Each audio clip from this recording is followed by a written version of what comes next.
mudar pra onde a gente tem que mudar. E deu tudo certo. Deu tudo certo. Como foi quando o Google te fez um convite pra trabalhar com eles, cara? Foi o Google e o Twitter, na verdade. E isso foi um fato que eu nem sabia que era tão relevante. Quando a Folha que deu esse destaque, quando eu dei uma entrevista pra Folha... Como? Não, acho. Ou o Projeto Draft, não tenho certeza. Mas qual que vai a parada? O headline é bonito. Tipo, não, garoto recusou o Google e o Twitter. Mas na prática, não foi bem assim. No sentido de... eles têm políticas pra quem resolve bugs. E eu era uma dessas pessoas que resolvia bugs.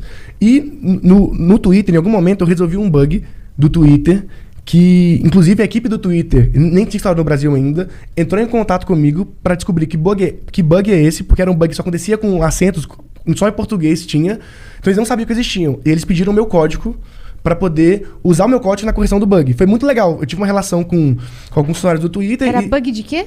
Cara, era um bug que, tipo, quando você tinha acentuação, os arrobas e as hashtags ficavam deslinkadas e perdiam os links. Aí eu criei uma extensão pra corrigir. Verdade! Aí os caras acharam isso legal e surgiu uma proposta. Tipo, olha, quando ele estiver no Brasil, eles querem que você trabalhe aqui. E o Google tinha sido um pouco antes, por causa dessa época de bugs também. Mas os headhunters sempre procuram talentos. E eu só não continuei. Não é que eu falei, não quero. Eu só... Tipo, não dei progresso nisso, não entrei, porque eu tinha muito medo de entrar. O motivo pelo qual eu recusei, que eu não quis entrar nessas empresas, é porque eu era muito novo e eu nunca tinha trabalhado com ninguém, nunca tive um chefe e eu tinha uns horários muito loucos. Eu gosto de trabalhar de madrugada, eu não sou subordinado, principalmente naquela época. Então eu falei, cara, ser contratado por uma empresa dessa é legal. Mas ser demitido em 2 meses é uma merda.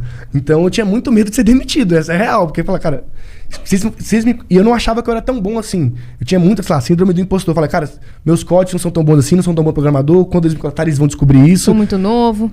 Exato. E a galera fala assim, recusou a empresa na Google e Twitter. Pô, os caras têm dezenas de milhares de funcionários. Eu não ia entrar como um diretor, eu ia entrar como um estagiário. E aí eu tinha muito medo também de ser só mais um. Porque eu sempre quis fazer as minhas ideias. E aí, lá dentro, eu estaria trabalhando para a ideia dos outros. Eu só fazia ideia dos outros em freelas para financiar, para fazer as minhas ideias. E eu não queria ter um emprego, eu nunca quis ter um emprego.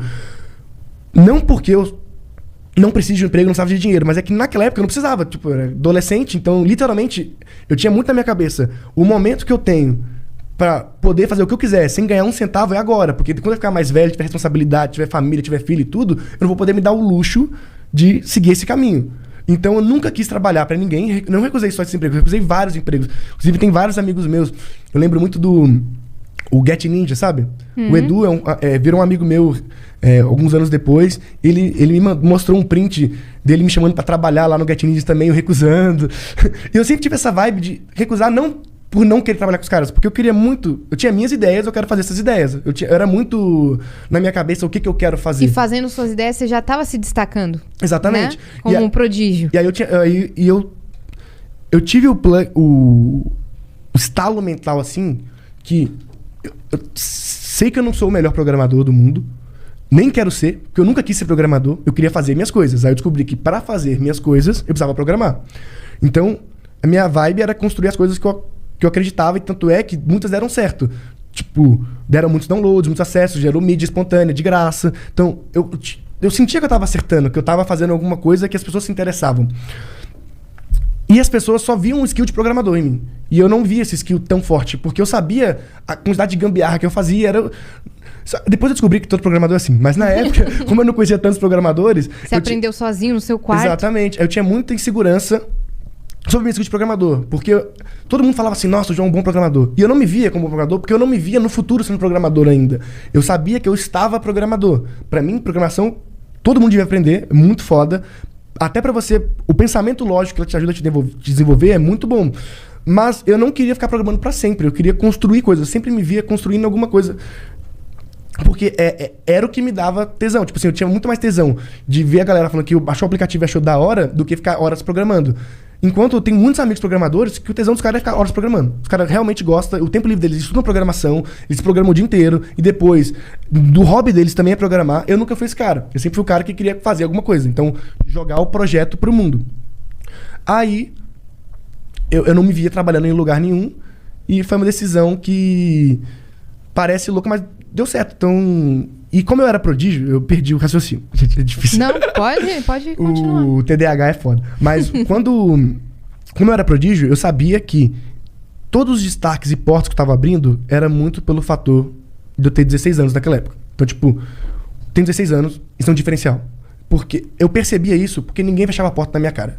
Ninguém fecha a porta na cara de um garoto sonhador e que... Eu via muito que as pessoas que eu abordava gostavam muito de mim e queriam que eu fosse filho delas. Tipo, uma coisa assim, pô, eu queria muito que meu filho fosse assim.